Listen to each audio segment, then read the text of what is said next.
Yeah, hello brother and sisters. Bahayi ikaze nanone muri Sport Update News y'uyu munsi.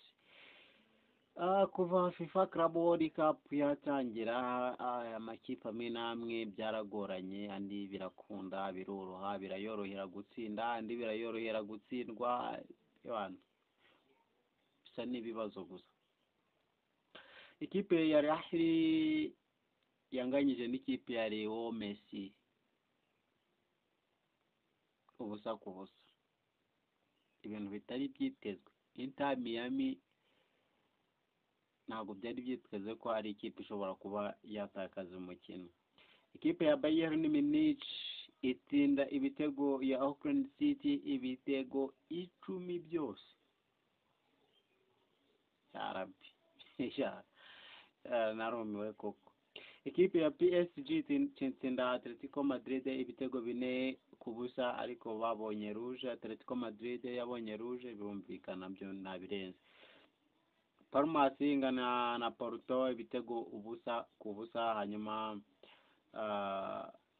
Botafogo itsinda ikipe ya Stade Rennais ibitego 2-1. Ikipe ya Chelsea yatsindaga ikipe ya Los Angeles Football ibitego 2-0. Yarabi, nyamara Los Angeles nabonye ari ikipe ikomeye pe. Nyine nuko yahuye n'ikipe yindi ikomeye, ikipe isanzwe ikina Premier League, ariko Los Angeles mva ni ikipe nziza pe, ayikuriye ingofero kabisa. Ifite amakipe menshi irusha muri Premier League. Habonyemo abasitari tutaherukaga, ikipe ya Los Angeles kweri, abasitari tutaherukaga. Ntabwo byari byoroshye. Twabonye ba Olivier Giroud twaherukaga kera, Hugo Lloris, ba Denis.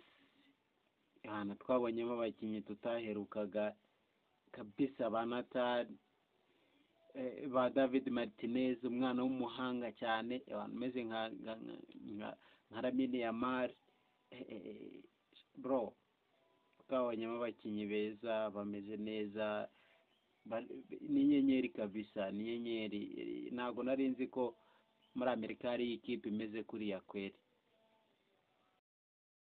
Nyuma ya Chelsea na Los Angeles Football Club, hajemo ikipe ya Boca Juniors. Zombi zabonye rouge, yakinaga na Benfica, zabonye rouge, zinanganya ibitego 2. Umva baguye miswi mu makarita, bagwa miswi mu bitego like one. Hanyuma hazamo Flamengo yatsindaga ikipe ya Estudiantes ibitego 2-0. Hazamo Fluminense yanganyaga na Borussia Dortmund. Borussia Dortmund yadutunguye iri joro ryakeye, ntabwo twiteze ko Borussia Dortmund yakora aya mabara.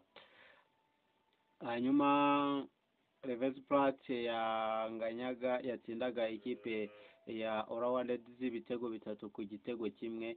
Hanyuma Orsani yatsindwaga na Mamelodi Sundowns igitego 1-0.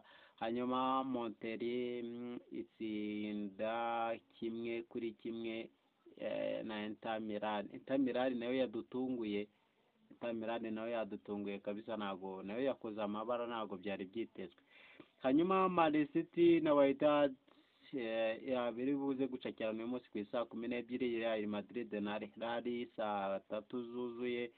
Hanyuma Pachuca na Leipzig ku munsi w'ejo, Real na Juventus ku munsi w'ejo. Hanyuma ku munsi w'ejo hazakinwa umukino wa kabiri nanone, Palmas na Al Ahly, Inter Miami na Porto. Nizo z'imikino hari ku munsi w'ejo. Reka indi tuzayiyarukeho next time muri Sport Update y'utaha. Ciao ciao, thank you.